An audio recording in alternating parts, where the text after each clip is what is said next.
Welcome to the New Process Podcast. Learn all the tools, methods, and best practices combined with people, emotions, and a human-centric mindset to rethink your process and push it to the next level.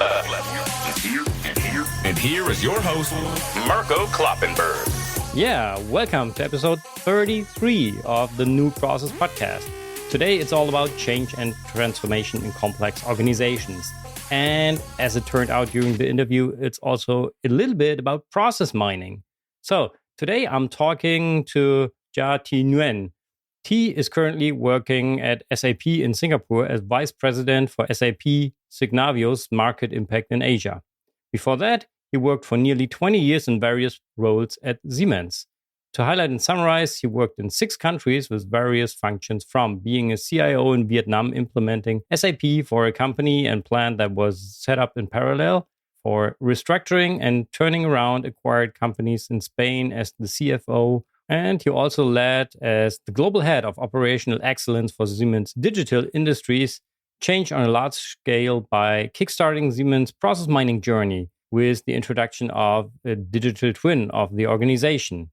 So we'll learn more about that in the interview. He enjoys supporting the Plastic Bank and is also on the board of the German nonprofit organization of the Plastic Bank Foundation. Thi has also a really cool LinkedIn video series called Tea with T about digital transformation, which is quite entertaining and interesting at the same time. So if you haven't listened to that up to now, you have to. I'll put the link into the show notes later on. What is in for you today? You'll learn how to get all the people on board for transformations, including Thi's recommendations to process owners to get people on board for complex change projects, and what to take into account in complex organizations. We'll have a follow-up on the previous episode with Will van der Aalst, and we're going to talk about Thi's experiences in introducing process mining at Siemens, especially with regards to different countries and cultures. So, enjoy the interview with Thi.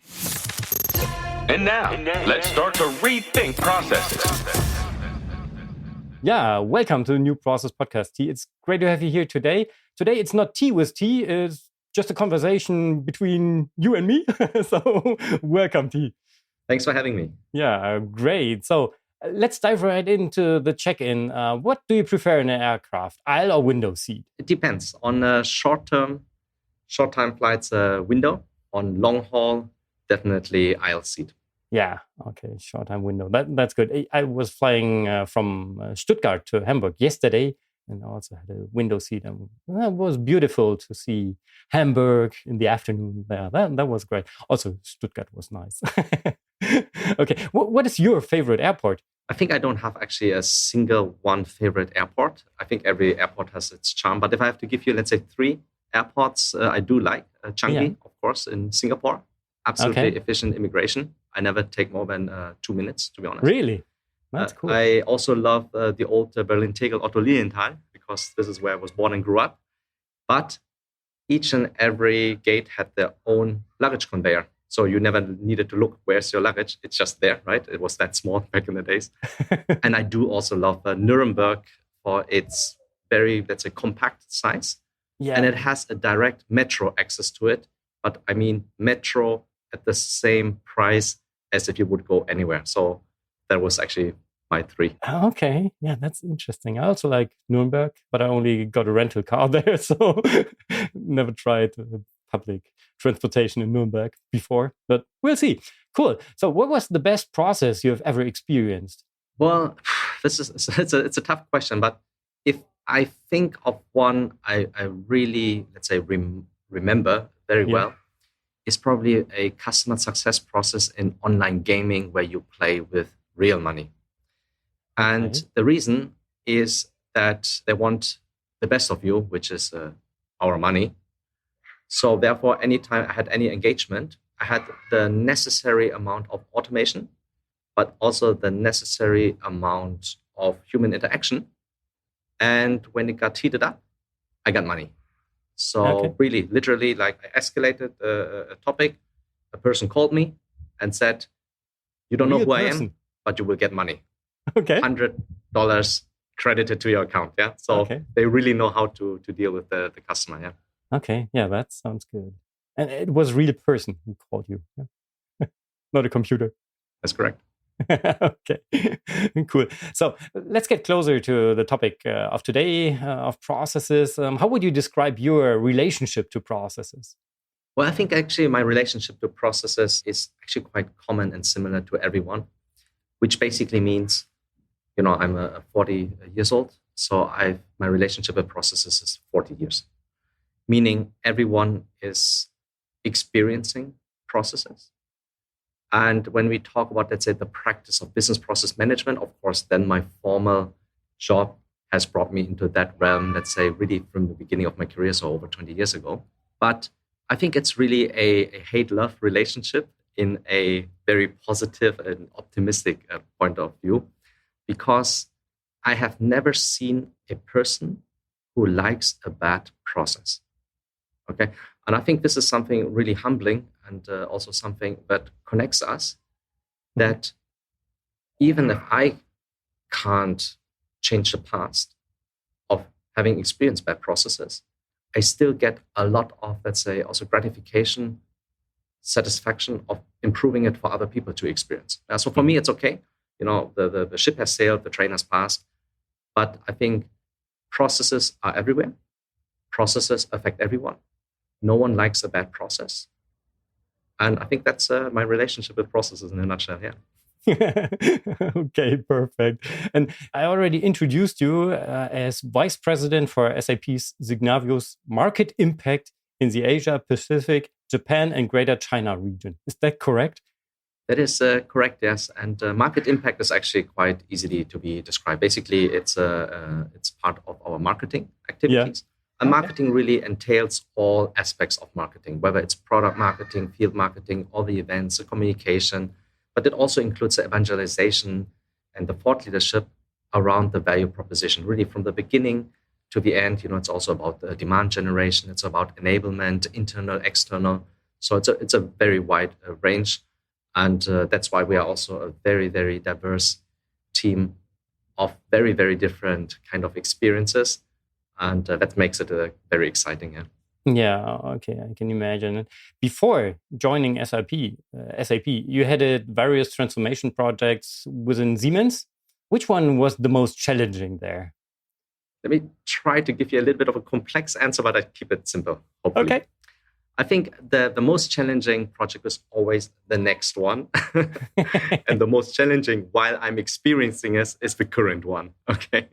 Because I think that every situation has different kind of challenges. And let me just share maybe like 2-3 different transformation projects I did and why they were challenging in their own way.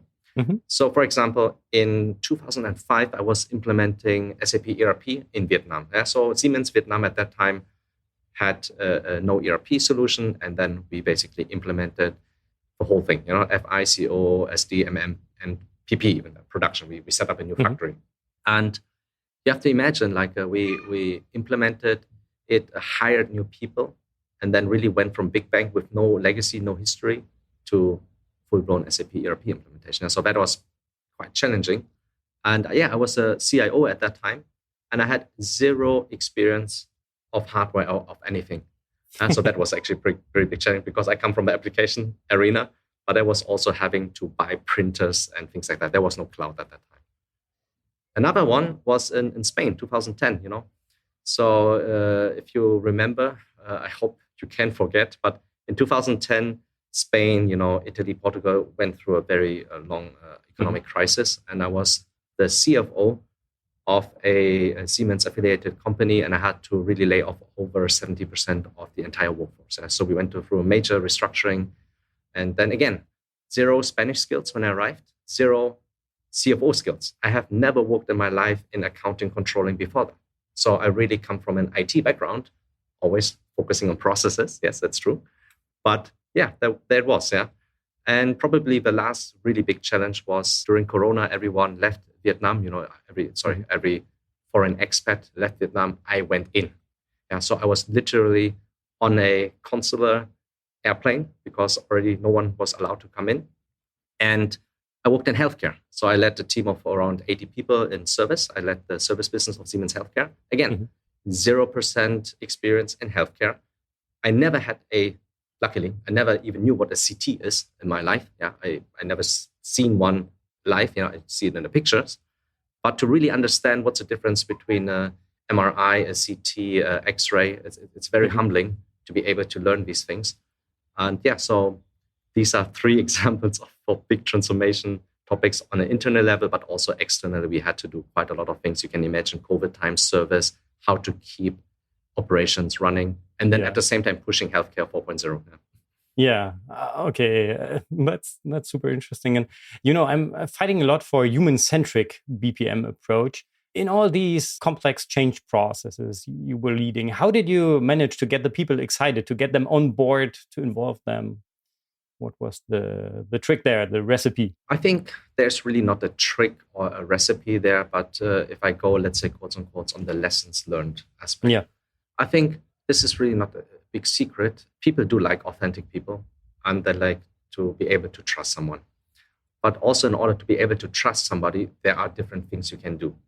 And to be honest, the first thing we can do is to listen. And again, when I mentioned, how would you feel if you have been working in a factory for many, many years, and then you get a new boss, he's the CFO, and you, let's say, for example, you have a head of accounting controlling, and you find out this guy is, 15 years younger than you, has never worked in finance, and now he is supposed to do this major restructuring. Mm-hmm. What can I do? Can I say, this is a strategy, this is what we have to do, together is better? No, of course not. The first thing I do is to listen and ask better questions. Yeah, and then by that, then the people will know, okay, that's how to do it. So how to get all the people excited or happy is, of course, a very, very noble vision or something we could be looking forward to. But it's impossible, because somebody who really wants to make everyone happy will actually make everyone unhappy. And honestly, it is actually a very, very transparent and fair thing to say from the beginning. I will not make everyone happy. Mm-hmm. But I will want to make at least 80% happy and 20% of my effort. And I will still take 80% of my effort to do my best for the last 20% where possible. And please raise your hand and help me on achieving that. And then actually things do work. And if you talk about, let's say, are you interested in the products? Are you interested in my customers? Are you interested in suppliers? That's what I did. Every day I go onto the shop floor and I want to understand. And I don't ask stupid question trivia and then I never come back there. But I ask, hey, yesterday you told me about work in progress. These are the crates. Why are they still here? What happens to my supply chain? And then people actually understand, oh, this person actually really means it when he is asking, how does the flow of goods on the factory shop floor, for example, work? And then if you get the acceptance on the shop floor, but also in the boardroom, then people will trust you. And then you can also talk about other things, quotes unquote, other things, meaning about processes. Yeah. And I think, and I will probably mention this quite a lot of times, so this is a spoiler alert. If you want to achieve anything, don't talk about it. If you want to lead a human-centric transformation, don't talk about I'm for humans. If you're not for humans, what are you for then? Yeah. So the thing is that they will come to that conclusion that you are indeed human-centric. So that's why you don't need to mention it. Mm-hmm. If I want to improve processes, you know what I always said? I'm not here to improve your processes. You are already improving your processes the best way you can and know. My job is to help you on the how to do what you're doing anyhow. Mm-hmm. So I'm not here to tell you how to do it differently. I'm just here to listen, to understand how things are there and this. And if you call it process, if you call it cooking, if you call it playing the violin, that's all related to a process, isn't it? Yeah, absolutely. It is, for sure. Okay. That's a good approach, I'd say. And transferring that even more to processes. So let's imagine I'm process owner of a bigger process and there is a transformation coming up.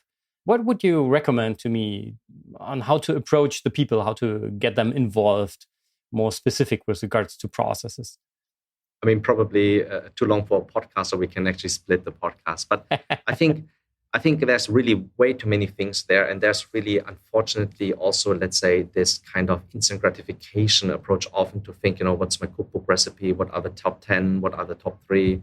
What are the most common things? And of course, they're all relevant. Don't get me wrong here. I'm not going to be saying that they are not important. But what I really believe is that the most important thing is actually to listen and then to really shape based on your experience, based on different kind of patterns, their own personalized, let's say, recommendations.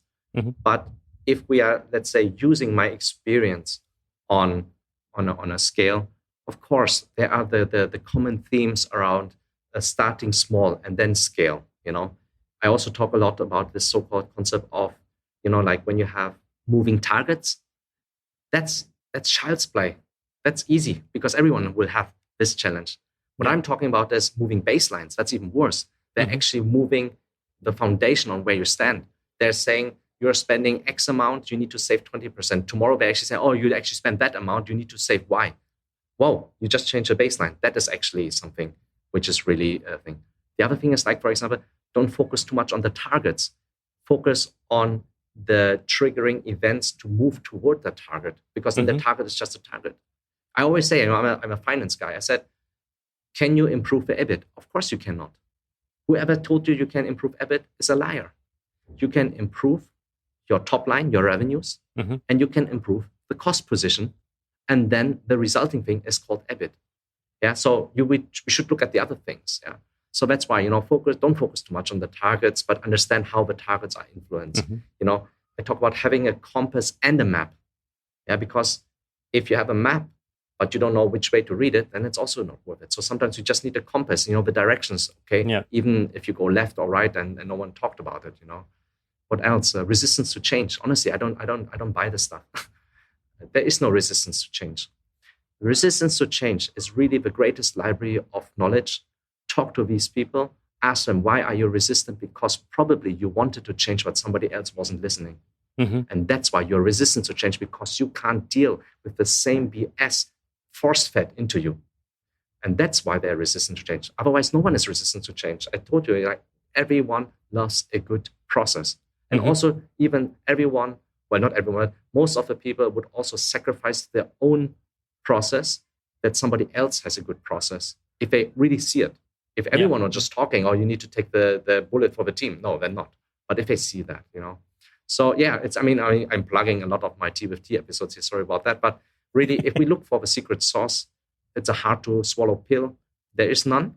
And I also talk a lot about this so-called content as king, context as King Kong. Yeah.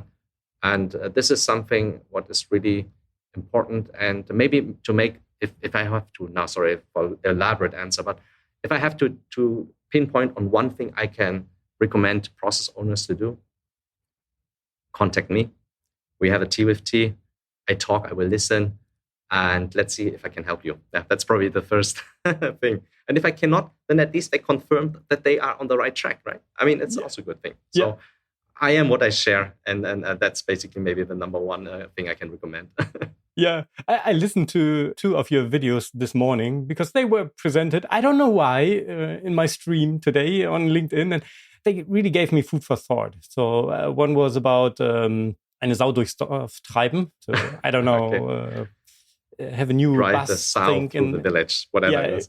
Exactly. And it's really inspiring. So to watch your Tea with Tea videos there. And I think conversation with you is always great, as we're having here right now. But I want to push it one step further. So you are now coming from, I would say, slightly complex organizations like Siemens. You're working for SAP right now. I've been working for Lufthansa Group, which definitely is sometimes a little bit complex. What would you recommend for environments like these, very complex organizations, with regards to change, in addition to what you just said?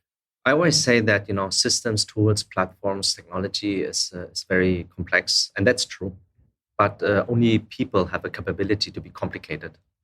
Because even in the most complex system, with the extreme rare frequent a byte swaps, but that's a totally different topic of physics and science. But usually, whatever comes in always will be reproducible, come out the same way, if it is about technology systems. But people know, sometimes I have a good day, sometimes a bad day. You can ask me, T, what's the time? I say, to tell you the time. You ask me tomorrow, what's the time? I say, what do you want from me? So people are complicated. So yes, again, listen to the kind of the power movements, but power flows. And I don't mean power like in a bad way, yeah. But really, power is flowing, understanding how power is exerted, how is it shown, I think there's something really cool called the cultural web from Scholes and Johnson, I think it's called. So there's a different kind of aspects on how a culture is being built. There's 6 different aspects, organizational, they talk about symbols and things like that.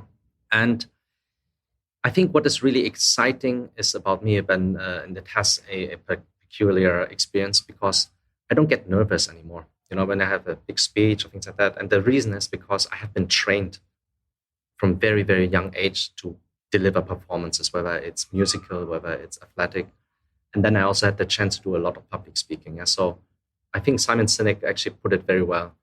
He said, Olympic athletes, they try to get excited. They're not nervous. Mm-hmm. So it is really the positive part of it. And that's basically what is also my recommendation. The bigger the challenge, the higher the complexity, try to, piss in your pants, but only once. And then afterwards, get excited. Yeah. And when you get excited, to draw the line, to say, and not worse from here. This is the worst we have ever been from now on.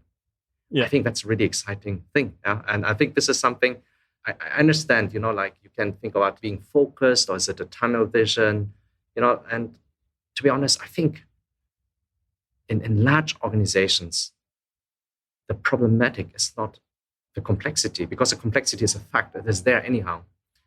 I think it's much more about some people's relationship reality to accept what is a reality, and also the hubris in addressing topics. Mm-hmm. So I really believe in a complex organization, if you have the quotes unquote crazy people, to me, those are the most normal things in people, because they want it to be in a different way. So that's why for us, we always talked about, and I hate the word, but we always talk about new normal. Yeah. But now it seems to be looking backwards, looking forward. It seems so far away. I mean, you have been probably also trying to make a video call with NetMeeting and typing in the IP, and then somebody says, the portal's not opened, right? Back in the days. Yep. Now we do podcasts, video, no problem, right? Yeah. So that's why I think in most complex, just the attitude towards it matters a lot there. Yeah, that's so true. I can fully agree to what you just said. And you just mentioned the word new normal. In the previous episode, I was talking to Will van der Aalst about process mining. And there he said he hopes that process mining is going to be the new normal, so that all companies just have it there as a tool to improve processes. You've been a process mining pioneer, I would say, at Siemens. So you introduced process mining there. I was working on the same within the Lufthansa group. And there, my biggest challenge in the beginning has always been how to convince the top management on investing into process mining technology, because it's not new normal, or it's not normal, or it wasn't normal at that time. And it still isn't, I guess. But how did you convince your management to invest into process mining? To be absolutely transparent and fair, I actually had a little bit of tailwind there. Okay. Because Lars Reinkemeyer, a good old friend, now working for the competition, but still my friend, he already set the foundation in terms of the IT environment. Okay. So basically, he already pushed for a corporate service, meaning that me, as a business owner, could actually utilize. So he already did the upward battle to say, we should invest it. So he actually did it really on behalf of the business itself. Okay. But it is true. The question is still very valid, because we needed to continuously show value in order to get any additionally invest. Yeah. So often it's very hard to get the first invest. Absolutely agree. But sometimes the second invest is even harder, because it's much bigger. Yeah. And the people want to see the value, right? So let's talk about, let's say, quotes unquote, the second invest. And again, in order for the top management to invest in process mining, is to not talk about process mining, but to talk about outputs. Mm-hmm. And I think it is really, really important to understand that even as the largest process mining user at that time, Siemens had zero benefits realized by just using process mining. Yeah. We uncover with the analysis different things we had to do But these actions were what? Cleaning up master data, adjusting, customizing, tweaking ABAPs, talking to people, asking, if I put in this activity to you, we have one less handover and therefore also less variations. And you can take that and I will increase, for example, the threshold of you to approve. Then we don't have all of this ping-ponging around. I think these are the things we need to address, because the technology itself, of course, does not give you the value, but it's basically the technology shows you where the value is, and then you still have to do the work. But obviously, you have a higher confidence to know where to work and where to address these things. And there's actually one funny correlation, was that actually we were somehow also tracking the usage of process mining by country. And we saw that the countries who use process mining the most in terms of time actually improved the least. Don't get me wrong, like all countries improved, and we're very happy about it. But the rate of improvement was actually slower in comparison to other countries when they just used it too much. And why? Because they stared at the screen for 20 hours and said, I have to improve, and they didn't do it. Other countries, they said very clearly, let's do it continuously, once a month, 2 times a month. We look at it, and then we look at it again, and we see improvements, because we know that the hard work is somewhere else. But it's also fair to say it's very hard if you didn't have these kind of tools, because you could not otherwise ask these kind of questions. And then, of course, as I mentioned earlier, I was a CFO, so I also use CFO tricks to also make sure that we would get the investments. Just a spoiler, I'm also a certified Scrum Master and Agile Coach plus CFO. So I therefore then said we must also do ROIs and sprints. So sprints is, of course, always smaller than the yearly budget cycle. And there is not one executive who would actually deny you to, let's say, go against the initial plan if you get more value with no additional net investment. So what it means in the language of a CFO, there's a cost base, and with their in cost already approved, I will just reshift some things. So nothing will be added new. But the benefits we have planned, let's say 7%, I will give you now 11. No one will say, no, you can't do that. And that's basically what you need to do. You need to deliver value fast, because speed becomes a currency by itself. It becomes a category by itself. I'm not saying that everything what is fast is better, but what I'm trying to say is that we talk about things like resistance to change and stuff like that. Well, it also increases if you're too slow, because it also decreases your authenticity. It decreases the confidence other people have in you, the trust. So therefore, speed is also very important. Okay. You just mentioned that you executed process mining projects in different countries. What were the differences you experienced there with regards to the cultures of the countries? Where was it easier to apply process mining, and where was it harder to do it? Something, of course, you cannot know is, but on an average, I also mentor and advise around 20 to 30 bachelor, master's, and PhD works. And this is the most common question. There's always some bachelor or master's thesis around the difference of process mining country A and B and things like that. Okay. And I find this question extremely, extremely interesting, to be honest, because I don't think that a particular technology would be so different in a country. So it might be true that maybe QR code adoption is much faster in China versus in Germany, or that the use of robots in Japan in a hotel is much easier to use than in the Netherlands or something like that. I don't know. Maybe there is some. But when it comes to process mining implementation, there was really no difference in terms of the aspect of the technology itself when it comes to transparency.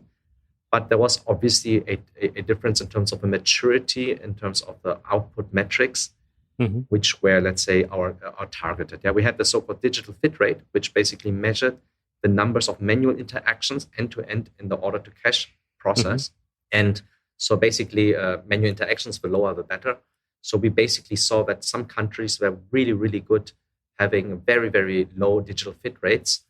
And basically, so if you're below 1, It basically means that a number of your order line items are totally invisible to the organization because they went in and out totally automated.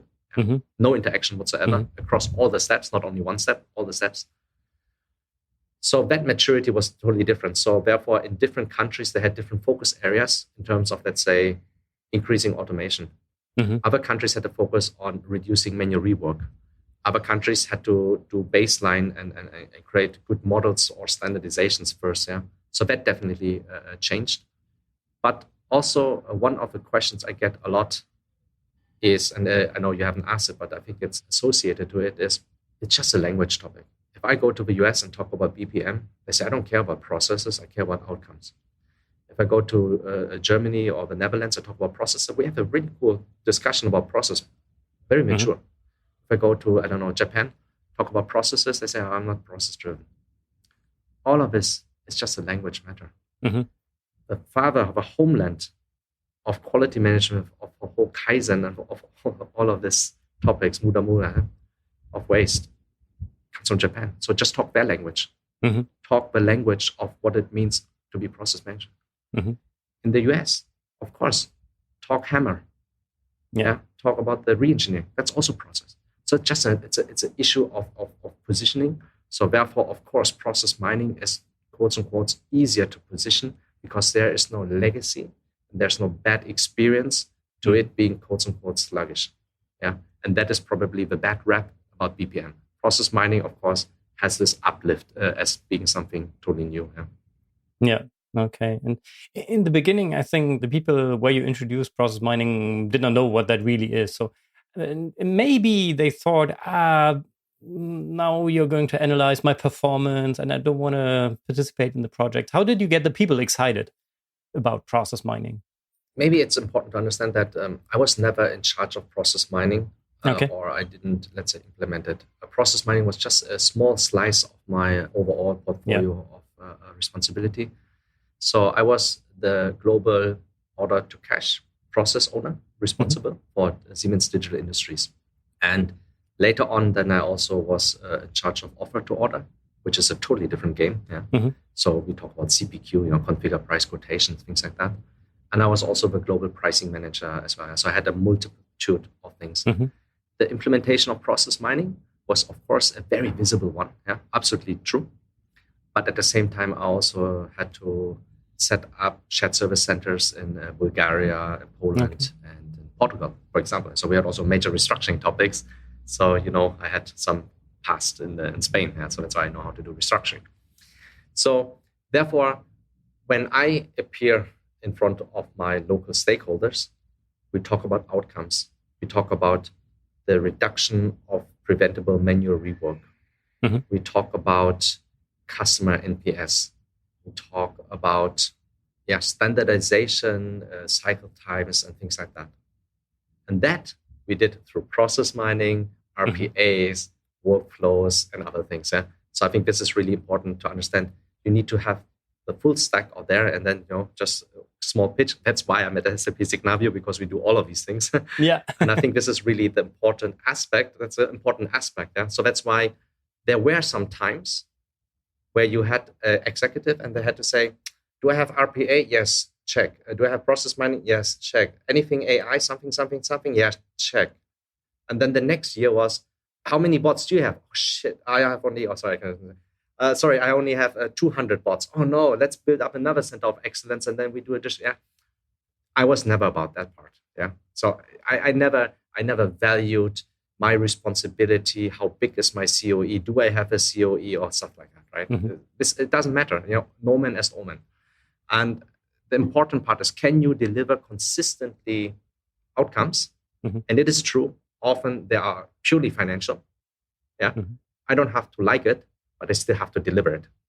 And we continuously delivered on that. And yes, through the use of putting different technologies together. Yeah. Okay.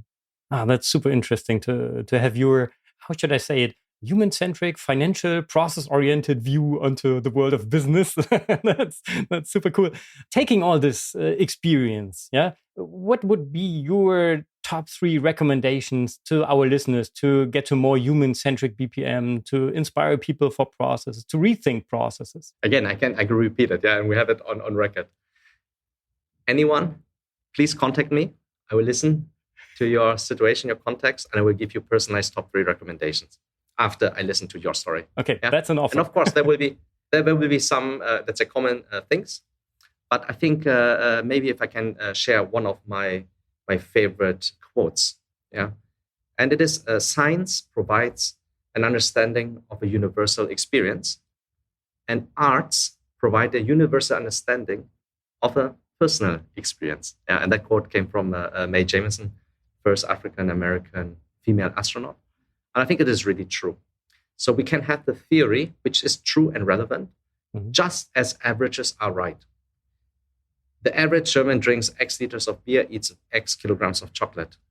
But you will find not one single person in the world who fits that. But statistically speaking, that is right. And that is really also, just to share you maybe without saying the names, I'm also working with social organizations, community organizations. So process management is extremely important for them because they need to be able to provide a standardized service. But once someone is affected, disability, accidents, or whatever, it's a one human they need to serve. And they understand if one human is impacted, it always impacts the entire community. Yeah, that is really, really important.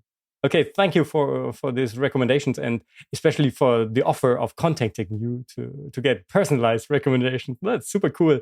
So how can our listeners contact you, learn more about your activities? I guess probably the easiest way is LinkedIn. Basically, you will probably include my info anyway in the podcast, or just really follow the hashtag Tea with T. So it's a TEA, a drink with T, THI, my name. And you can really message me. I probably won't be able to reply always immediately, but I will actually always reply. And so that's probably the easiest way to find me. Yeah, I'll put the links into the show notes, and I can definitely recommend to follow your videos, Tea with Tea. That's super inspiring and always a lot of food for thought, I would say. So that's super cool. Keep on going with this great video series. That's just amazing. One last content-related question here. What would you recommend to me or to the community to have a closer look onto, like, methodology, a tool, an expert to get new ideas on how to rethink processes? Whom or what would you recommend? I think, to be honest, in a generic way, anything what you don't know yet. So be curious and learn about something new, I guess. Because if it wasn't for you, at least you know one less thing in the universe. I was talking to a rocket scientist earlier. Well, not rocket scientist, to a professor of astronauts and all of these things. So send the satellites and rockets up there. Yeah. And he told me, for example, about the V-shaped method, how you come from the top, you break it down into little parts, and then you have to recompose it back. Absolutely amazing. In systems engineering, I never heard about that. So that was really, really interesting. But if you really want to not invest in any technology tool, subscription or whatever, there's a really, really cool tool which we have, and this is our 2 ears. We have one mouth. So listen and then talk. And so it does drain a lot of energy, by the way. It's actually easier to talk than to listen. And I think one guidance in terms of content I can give is, which is, of course, it's an extreme hard thing. I don't want to say that it's easy, but I just want to make aware again. It's so normal, and we should know it. But the biggest challenge we have is actually between correlation and causality. So, for example, it's very correlated. When it rains, the road is wet. But it doesn't mean when the road is wet, it must have rained. Somebody could have also put some water out there, right? And this is something, this search, this kind of discovery, what is correlated? Technology can help us very, very well. How is it? What's the causality? How's the context in that sense of the content? Well, that's harder, but that's what honestly, what I'm passionate about. And so really it sounds so Instagram, but be curious, but also do it. And I think one of the episodes I did on Tea with Tea was like, we have mastered the 3 R's, right? We have mastered reduce, reuse, recycle. But I said, unfortunately, only on social media. We reduce the quality of our content. We have reused other people's content over and over and over. I don't know how many times I have to read the same article from MIT and Harvard Business Review. I mean, it's great articles, but where is your own content? What makes you, you? Yeah. And recycling the thing, I honestly, I really love Simon Sinek, but I can't listen to it anymore because everyone talks about it and no one does anything about it. Yeah. And I think this was also a little bit of the topic of the Eine neue Sau durchs Dorf treiben, is I love these things. And some of them didn't turn out great. Yeah. So yes, I literally researched into K-pop bands to understand they are metaverse for many, many years already. Incredible. Okay. And they really understand what it means to have product lifecycle management forever. Basically, long story short, so there's a girl group of 4 girls and there are 4 avatars and they even go on tour separately. Amazing. Avatars never age, don't have contracts to breach. Yeah. That is metaverse. They go on tour and you're looking at a hologram. I was like, wow, people pay money for that. That's amazing. Yeah. Okay. Yeah. And then the fan base changes, right? I learned from my daughter, Vocaloid, how can you sing songs about suicide? Well, how about an AI voice? Because that voice is allowed to do that. And then you have the rigging on YouTube and the VTubers and stuff like that. I think it's amazing. Is it a fad? Yeah, it was. But anyway, I think whatever new comes there, be curious, test it out. And I'm not talking about 2 minutes. That's why the same thing, business process management was very sluggish. I mean, I am also myself a certified RS modeler back in the days. Yeah, I used these things for many, many years. I sit in the room listening to Professor Dr. Scher when he was only a doctor. Yeah, and I was there and I'm listening to him. And sometimes it seemed a little bit dry, but he was right. And he's still right. Yeah. Not about the how and everything, but about the what and the why. Yeah. Yeah. And I think the how is very, very interesting on how we can get there. But that's that's basically my 2 cents. I was rambling again, but thanks for your patience on that one. For sure. It's super inspiring. And normally I would now ask you, before we leave the aircraft, right? We are already at the end of this episode, which we landed smoothly. Is there anything else you would like to share with our listeners, which we haven't talked about yet? So, yeah, I mean, first of all, really thank you for taking the time. I think we often forget that it is still the ultimate and most precious thing there is. And it's also the most humbling one, because as long as we don't have time machines, it is as it is. And Elon Musk or whoever, Warren Buffett, they also only have 24 hours. So maybe that fact does not make us the richest person in the world, but the wealthiest nonetheless. And some people say, you only live once. That's also BS, right? You live every day. You just die once. So I think really we make the most of every day on that. Yeah. So that's right. Focus on time. There's nothing you can reverse until, we have time machines. So that's a good thing. That's why I also have jobs. But I think this is really the ultimate, most precious thing. It's time. Yeah. Super cool. So inspiring. Thanks a lot for all your thoughts, T. Just final question. How would you describe your flight experience with just 3 words? I'm bad at math, but let's do it again. Let's do it again. Yeah, perfect. Cool. So thank you so much for being my guest on New Process Podcast. I'm looking forward to what is coming up next. So, and maybe I'm going to contact you as well to ask for 3 individual personalized recommendations. So thank you so much. Why not? Have a great day. Everyone's welcome. You too. Thank you. Let's recap today's New Process inspiration. Wow, what a broad range of insights. I really appreciate T's human-centric, process-oriented, and finance-related view on business process management. So I think what sticks most with me is his approach to listening first, asking better questions, and then talking as the last activity. And therefore, I really love his tool recommendation to use our 2 ears and our mouths, but first listen and then talk. So, and as he offered, if you like to try it out, feel free to contact Tim. He will then listen and afterwards give his personalized recommendations to you. I'll put the link to his LinkedIn profile into the show notes so it's easy for you to contact him. That's it for today. In the next episode, I'm going to recap the learnings from my search for a human-centric BPM tool. So if you are interested in finding out if I really found a human-centric BPM tool or not, then stay tuned.